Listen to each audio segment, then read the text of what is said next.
Well, good morning, good afternoon, and good evening, wherever you're listening around the world. A very warm welcome from London in the UK. Here is today's news about electric cars and the future of transport. And I go through every EV article online, so you don't have to. My name is Martin Lee, and this is your EV News Daily for Friday, the 20th of April, 2018. Coming up on the show today, we'll start with not one, not two, but three luxury electric cars. And firstly, the brand new Audi e-tron Quattro has been seen on the track.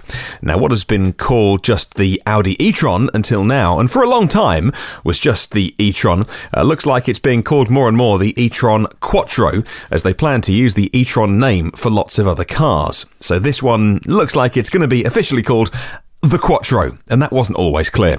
It's the SUV, it's the Jaguar I-PACE Challenger, and it's the latest offering from parent company VW. Well, there were plenty of them at the Geneva Motor Show ferrying around journalists, and they were looking pretty finished, actually. The new video shows one being driven at speed around the Nürburgring racetrack.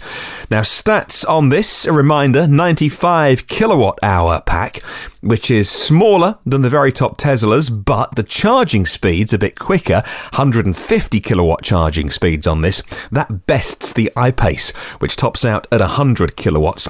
It's an 80% charge in half an hour. And I think, what do you reckon? That's realistically 250-ish miles of range for a big heavy SUV like that, maybe 300. Some say it's 300. Either way, it's up there at the top end of anything you can buy now or in the next year or so. Well, there's three motors on the e-tron Quattro, providing that intelligent four-wheel drive system. Now, I can't wait to try it. I used to own a very quick Audi TT, and that used the kind of famous Audi Haldex system for transferring what was normally front-wheel drive biased to all four wheels, and that was a great system, but of course something that had to be constantly serviced, and touch wood, never went wrong on my TT, but it was a very complex system. However, Audi using electric motors for their EVs to simulate the all-wheel drive system, which is just going to be 1,000 times better than anything mechanical. You just know it. Can't wait to try it. This is going to have a delivery date set for the end of the year.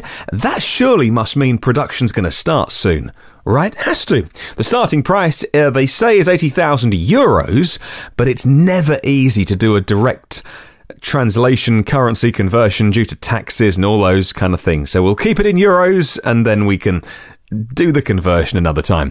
250 prototypes, in the meantime, have completed a testing program covering over 3 million miles of real-world driving. That's equivalent to 125 linear trips around the world. Some markets can even pre-order one now.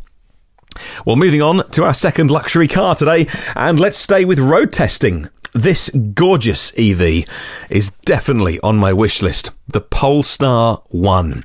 Now, as a kid growing up, I was one of those boys that had posters of cars on their bedroom wall. I had the Lamborghini Countach in red, just huge, on my bedroom wall. Kind of liked football and sport and stuff like that, but I was a real car geek and could name you absolutely everything about supercars.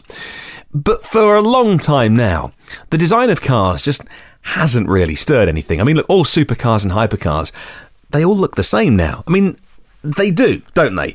And even most cars that you see designed, there's very few that I think have got great styling. Things like the new VW ID range, I really hope they stay as close as possible to that, because I think they look great.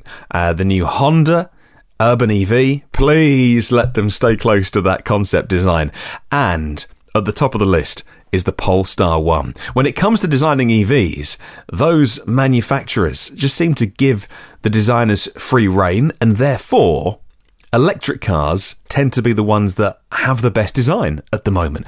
Normal cars just don't really do anything for me at the moment. It's such a beautiful car. I mean, it is perfectly proportioned in every way. And it's not a full battery electric vehicle, it's a plug-in hybrid, officially launching next year, as you know. The engine is not only supercharged, but turbocharged for good measure as well. And they're going to go for a pair of motors on the Polestar 1. 2 motors on the rear axle. That's going to provide the all-wheel drive. I imagine the ICE just driving the front wheels. As an aside, by the way, I heard from a motor journalist friend of mine today, that's probably how the next-gen Golf, which is coming soon, is going to do all-wheel drive. They're going to use the motor up front and then electrify the rear wheels on something like the new Golf R. I'll dig into that because that's fascinating. Right, back to Polestar, and they say this: our test drivers have given us some enthusiastic feedback on the handling and dynamics especially. Let's play some of that video right now, which you can find on YouTube. Thomas Ingelath, the Polestar CEO, said this is a driver's car. We have now passed a major milestone in the development of the Polestar 1, and prototype testing continues throughout 2018. The electric range is pretty good too, they say. An official range of 93 miles. That's way above any typical plug-in hybrid luxury car like that. Even for the next-gen models, you're talking 20 to 30 miles on the kind of 10 to 12.5 kilowatt-hour batteries that they're putting in the plug-in hybrids. Well, these tests, which you can watch on this short video that we're playing, are all about matching the right parts together for the best performance.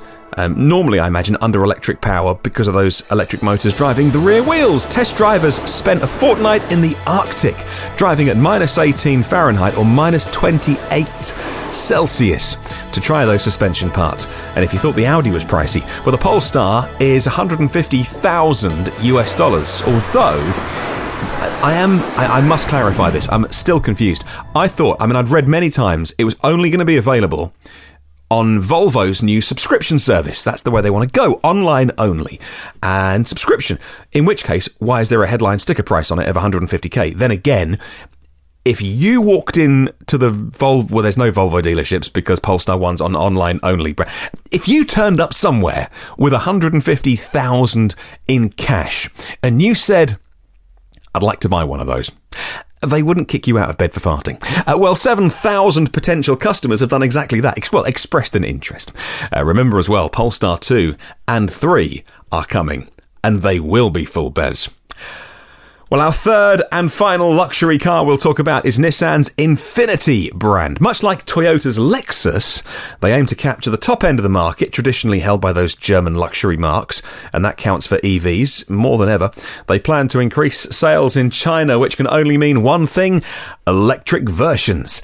They want to go from 50,000 to 150,000 vehicles a year in China, with 4 new models, all electrified. From 2021, every Infiniti launched will either be full BEV or e-Power hybrid. Now, Nissan's e-Power, do you know about this? This is curious. It's doing really well, actually, in Japan. Hasn't really crossed over into Europe and America yet.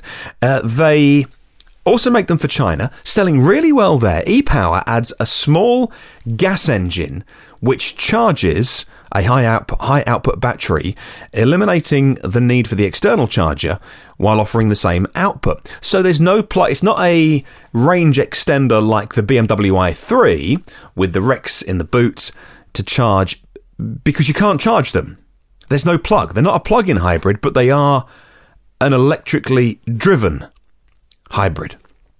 Unlike Toyota. Toyota have laid out their stall to say, we haven't got a plug, but the engine uses batteries separately. This is the other way around. The e-Power system features full electric motor drive. The wheels are always driven by the electric motor. The power from the battery is delivered to the powertrain, which comprises the gasoline engine, the power generator, the inverter, the motor. Whereas in a conventional hybrid, so in Toyota's systems, you've got a low output electric motor that gets mated to the gas engine, that drives the wheels, and then when the battery is low or you're doing high speeds, all of that power goes to the wheels from the gas engine, and they save the battery for pulling away from the lights and all this kind of thing. That's how you get the lower MPG. In the e-Power system that Nissan go with, the gas engine is not connected to the wheels in any way. It's only there to charge the battery. But like I say, no plug. Curious. China, traditionally, by their Mercs and their BMWs and their Audis. So a big time for Nissan's Infiniti. Well, moving on from luxury vehicles to vans and people carriers. But staying with Nissan, actually, at the other end of the scale, the ENV200, apart from having a slightly stupid name, is an underrated gem. Great van. It's a great people carrier. It's a great van. It comes in different body styles. The only thing that's been holding it back increasingly lately is that it was stuck with a really old battery, the original Leaf battery. Never got upgraded. Until now. One of the best things about the van battery, the ENV200 battery, is, well, thermal management, because I imagine they thought that it would be used as a working vehicle, lots of charging, and therefore they put that thermal management onto the battery, which makes it very usable. Nissan are adding their 40 kilowatt hour pack from the brand new Leaf into the van. That gives it an official range of 180 miles. Now, earlier on, yesterday, I reached out to a YouTuber called Ian Sampson here in the UK. He's posted videos about his one. He owns an ENV200, and to ask for help. What did he think the realistic range would be? And he reckons 120 miles, not 180. 60% motorway, 40% B roads would be the kind of average split he thinks that kind of vehicle would do. Thank you so much, Ian. Someone with far more experience of that vehicle than me. Deliveries are going to begin by the end of the year. I can't tell you any more about the US or European prices. It launches in 5 days' time, and we can do some crude conversions then. Now, I think a 120-mile, 7-seater EV made by Nissan, great reputation, ideal taxi territory. How many taxis in big cities and urban areas really do more than 120 miles? It's all stop-go at lights, right? I've been following some cab drivers in London who've got the new electric cab, and they, on a day, they can do 50 or 60 miles, depending on what their shift is, maybe 80 or 90 miles, but that's a full working day in London. They're just always stuck in traffic. So I think it's fascinating to add another option for cab drivers in this country, as well as the official black cab from LEVC. Now, the Nissan press release says that a full charge happens in 8 hours. Even with the 40 kilowatt hour battery, the ENV200's standard normal charger of 6 kilowatts is up from 3. By adding your wall-mounted normal charging system, the battery is fully charged in 8 hours, the same as a standard charger before, at places like your customers' offices or shops if it's used as a working vehicle. Now, Power Plug is brilliant. Power Plug is standard in all of them now. It is a 100-volt outlet, and it provides electricity for your tools and your equipment. It's got 1,000 watts of power from the power plug, which can be accessed over 15 hours. That's up from 8 hours in the current model. And if you get the optional power station installed in some countries, the ENV will now also do the two-way bidirectional backup for offices and shops during blackouts and emergencies. Well, a little clarification cropped up online today on Inside EVs, and in turn, I guess, sort of, is worth clarifying for this show as well. I told you yesterday how Electrify America chargers are going to feature the 50 kilowatt CHAdeMO plugs, or CHAdeMO plugs, as well as 150 and 350 kilowatt CCS plugs. I didn't make the connection that they were in any way dissing CHAdeMO by offering low speeds, but Electrify America did feel the need to issue a correction or a clarification to Inside EVs, which said this: the CHAdeMO connectors on the 2,000 new chargers for America are certified at 100 kilowatts, at 200 amps. However, we've derated them to 50 kilowatts. The CHAdeMO or CHAdeMO connectors will stay derated until testing with all the vehicles and adapters is completed. The intent is to offer 100 kilowatts for electric vehicles in the future. As a clarification, all dual CHAdeMO and CCS chargers can do 150 kilowatts on the CCS side and 100 kilowatts on the CHAdeMO side.